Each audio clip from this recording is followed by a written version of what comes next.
Welcome to the Rock Newman Show. It's the Rock Newman Show.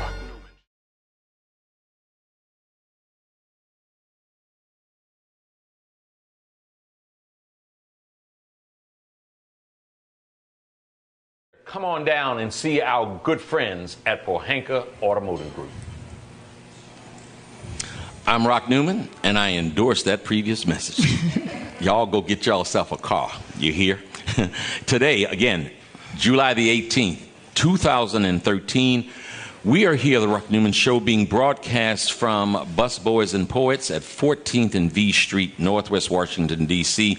There are multiple locations. This is a place whose mission is to make the world a better place, one day, one person at a time. Aside from that, they've got some really, really great food. You all ought to come on down and try it. Today is a special edition of the Rock Newman Show, and we are celebrating the 95th birthday of former President, South African President Nelson Mandela. My next guest is Alexis Denny Kaufmann. Alexis has a unique journey that it would take us an entire show to explore and to share. We have about 20 minutes or so that we're going to try to get that done. Alexis, as it relates, well, first of all, welcome to the Rock Newman Show. Thank you. It's not fair to put me on after the ambassador and Nicole, but I'll try. You can hold your own. It doesn't matter who went before you. Mm-hmm. You're someone that, Alexis, I talked about that journey. She graduated from Yale at a very early age, went to work for Howard Cosell as an associate producer on Monday Night Football. Always been known as someone who's very brilliant. But early on, you became aware, unlike of a lot of folks, you became aware of the struggle in South Africa long before many in the United States did, and the source of that awareness was Arthur, the great tennis player and greater humanitarian Arthur Ashe. Tell us about that. Well, I was privileged when I was just about 19 to meet Arthur and work with him on Howard's show, and he was passionate about apartheid. I had grown up in the suburbs of Philadelphia, went to a private school where we had maybe 3 people of color from first grade to 12th.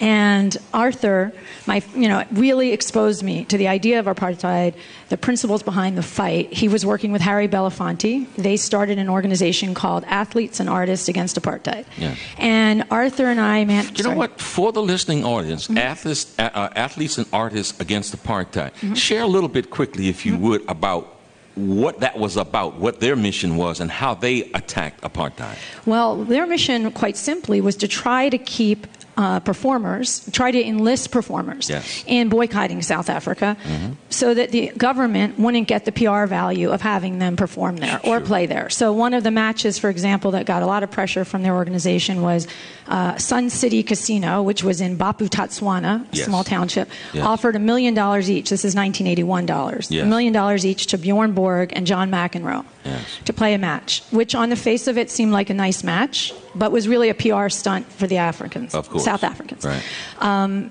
Borg accepted. Yes. Ashe was working on both of them. He got McEnroe to turn it down. Yes. And I'll never forget, that was the time when McEnroe was the bad boy. Yeah. And we interviewed his mom, who said, $1 million is a lot of money, Howard. Yeah. But they turned it down. Yeah. And Arthur went to heads of African states, the head of the AU. He took me with him. We smuggled footage out of South Africa to show the truly, truly horrific conditions in the townships and in the sports stadiums. The segregation that the government was claiming did not exist. So while you had many people like Randall Robinson, who we worked with also, really shining light on the investment strategy of South Africa, Harry Belafonte and Arthur Ashe were just instrumental in making sure that famous Americans didn't show support for that regime. And a gentleman out of Philadelphia, the highly esteemed Leon Sullivan. Oh, yeah. Leon Sullivan and his association with Pepsi-Cola? Oh, not so much Pepsi-Cola, but Pepsi-Cola, I remember, before Coca-Cola, adhered to what was that if someone was going to do business with South Africa, there were the Sullivan principles. Right. Well, Leon Sullivan was an amazing reverend in North Philly, and he actually was another part of my journey. And I was reminded of it this weekend when I was in Philadelphia, and there was the funeral of Congressman Bill Gray. Yeah. And his father, Reverend Gray, worked with Reverend Sullivan, and they came to my dad in 1959 and asked them to build homes in North Philly for African Americans to be the primary homeowners, not to come in after blight, not to come in after everyone else fled, but to own the home, have a mortgage. And the city wouldn't give them space to build garage because they said African Americans don't have cars. Right. And Reverend Sullivan said... And when they do, they got Cadillacs. They park them on the street. And Reverend Sullivan said, give them a garage, they'll have a car. Yeah. So the compromise was today, you can go there, it's on the National Register of Historic Places, every other house has a garage. That was a compromise. But that actually really reminded me when I later had the opportunity to meet President Mandela, thanks to you and our work together, was that Nelson Mandela was so focused on building the garage, on building the institutions, yes, and not building the people. Yes. And this is something President Obama has stressed, and I think all the great leaders of our time have taken a page from this book, that when he came out of prison, he could have just been one guy. But yes, he was setting up the country, and we can see that now 20 years later, that he was focused on institutions, on cultivating leadership, on inspiring youth, on developing the qualities you needed to lead. He held classes in Robben Island for his cellmates for decades. Yeah. They got law degrees. They got business degrees. He was training them so when they came out, they could be CEOs. They could be judges. There's a whole alumnus of Robben Island. And in fact, when you and I were there in '93, I remember going to a party, and the question that everyone would ask was, what prison were you in? And they didn't ask me, but it was like in New York City, it's where do you work, where do you go to college? Right. There, it's what prison were you in? Right. And if you were in Robben Island with Mandela, the chances were you were going to have a shot at leadership, and that you had been prepared for that shot. And I met two men in that time whose names were obsessively stored, I can't say in my iPhone, because I think it was some old Motorola flip something I had at the time. Sure. And I still have their names. One is Ed Mosiniki. He's now the Deputy Chief Justice of the Constitutional Court. Deputy Chief Justice of the Constitutional Court, and served time with Mandela. Nelson Mandela. Right. And another gentleman whose name I am going to look up because I continually mispronounce it. I will find it for you. But he was a fascinating guy who also is now one of the leading businessmen in South Africa, was in jail with President Mandela, was just honored last year by the university for the first ever Nelson Mandela Distinguished Alumni of Robben Island Award. And these were men who, when you look at youth today who say, I don't have a chance, there's nothing that can... These were men who had no evidence that they would ever have the chance to use what they were learning. And they still learned.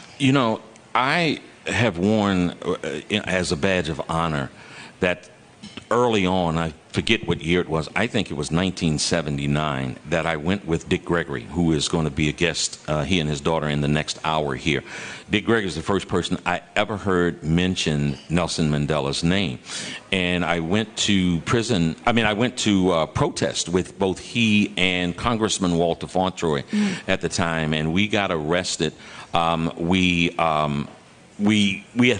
done a pre-arrangement where you would get arrested and then go down and get processed through.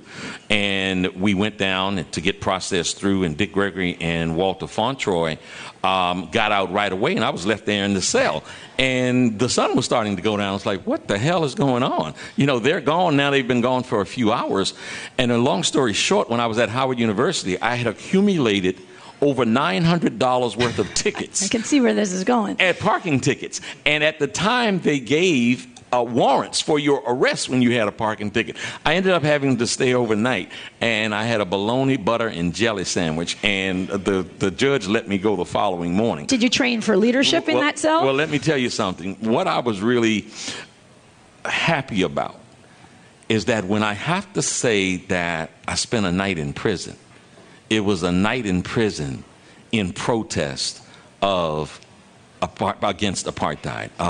The South African ambassador was coming in. We were trying to block the way into the White House. Part of what I wanted you to do, and I introduced you as an international businesswoman and someone that had, by extension, is working with the Obama administration now, is to share, as we were going through the ranks of the heavyweight division, and I was Riddick Bowe's manager and promoter, and you were. By further definition, Alexis Denny represented us as an international right. She handled our international rights. And I just kind of like to give the audience a snapshot of what it was like trying to do business in South Africa and sort of what we accomplished there. Well, thank you for that. I mean, if it wasn't for you, I wouldn't have had the chance to go. And I should just give the disclaimer that though this journey of my life has led me to public service, and I do work for the administration now in international development, I am speaking only as a private citizen and my own views. But I do see similarities in this administration and its values, so I'm glad to represent them in a separate venue. In terms of our work together in '93... That's another subject. That's another subject. That'll take a lot. In '93, what was amazing and what people might not understand is the reason we became colleagues is that the boxing business was so corrupt, you could not sell a television program without paying a kickback. And I remember you saying to me one day, because I was working in international television, can you do the same thing as those crooked guys do? And I said, yeah, and I can make you more money because you're going to save the kickback. So I said, but you've got to stick with me because it's not going to work the first time. People aren't going to go down easy. They don't want transparency. And you told me you were willing to walk away from some money, which I had never yet met a boxing person who would leave $1 on the table. So I wasn't sure if that was true. And then we got to South Africa. And our negotiation there, we got a phone call from a member of the media there who basically called you to say, Alexis is a nice girl and all that, but she doesn't know how it works down here. If you want to be on TV, I can get you from the private channel $150,000. But if you, this is a true story, folks. This is true. But if you don't work with me, you're not going to sell it. No one else is on TV that's not working with me. And Rock, to your credit, said, well, I don't have a conversation without my representative on the phone. You got me on the phone. And he started his thing again. Alexis is a nice girl and all that, but she just doesn't understand how it works. So I said, well, you know, I'm sorry, I'm just a girl, and I don't get it, but who pays you if you get us $150,000? Well, we work something out to the benefit of everyone. And then you asked him, well, can people in Soweto and Alexandria see this broadcast? Well, it's on Mnet, which was then like a very young HBO. Yeah. Had a million, pay cable, $40 a month. That's if you can imagine any South African in Soweto having $40 a month to spend on TV. Translated, that means no black folks could see the fight. No black folks could see the fight anywhere. So he was basically shaking us down, and we took a gamble to say, well, you know, you're telling us we can't do business there, so we might as well put it on the satellite for free. And I thought he was going to have a heart attack at the words free. And when we hung up the phone, you picked up the phone and called the ANC, and they were in the process of a transitional takeover of the television system. And at the time, the channels were segregated by language, religion, color, and they were starting to integrate the channels for when Mandela would ascend to the presidency in '94. And you made an arrangement for them to show the fight on what was then called CCV. This was this new channel to incorporate. And you also have to remember that South Africa didn't get television until 1976. At all. At all. Right. This was a deliberate technique by the apartheid regime to make sure they had no access to outside information. So when we were seeing Dr. King in the street, when we were seeing the reaction to Robert Kennedy's assassination, they saw nothing. Right. They had state-run radio. Yeah. So television on its face was a transformational thing. And they had never seen a heavyweight championship in the middle of the night. Kids gathered around the shabeams, which were the little sort of homemade bars in the townships. They watched this at 4 a.m. And when you and I went back there, I was literally surrounded by kids chanting CCV, CCV, because then the private network came to us and wanted to up the bill. They wanted to, and to your credit, you didn't take the money. I sure didn't want this to be like a personal commercial, but it's something I'm extraordinarily proud of, that I think we had an impact there about how sports was seen, and I couldn't be happier. Here's some of the money you left behind. That's a rand. That's one of the rands. This is the old rand with the old guy who was probably quite oppressive, who is honored on this bill. And it's not a Rock Newman commercial, but I thought I can make an Alexis commercial and show you me with the kids in Soweto. Yes. But the much more interesting photo, can you see this over there, Mr. Nice Cameraman? Is you and your beautiful wife, Demetria. Well, you need to hold that up if the wife is in there. Absolutely. And she's sitting right next to Nelson Mandela. And so we get dressed up. In all of our African I did not flowing, have a dashiki, hence I was taking the picture. In our flowing African garb. And Nelson Mandela, we go to his house to have dinner. He opens the door and greets us in a pair of white jeans and a Serafina T-shirt. A T-shirt. A T-shirt for Nelson Mandela. How much do we love that man? Man, we're coming too close to the end already. This right here is a photograph of Riddick Bowe, heavyweight champion at the time, and we are presenting Nelson Mandela with the championship boxing gloves, telling him, feting him as the champion way greater than anyone ever in the ring. He has made such an impact on the world. And today, as we wrap up this segment, celebrating his birthday, you've got to come back. We've got to talk. We've got to have you for an entire segment. Unfortunately, right now, we've got to wrap this one up. We'll be back in a few moments on The Rock Newman Show. It's The Rock Newman Show.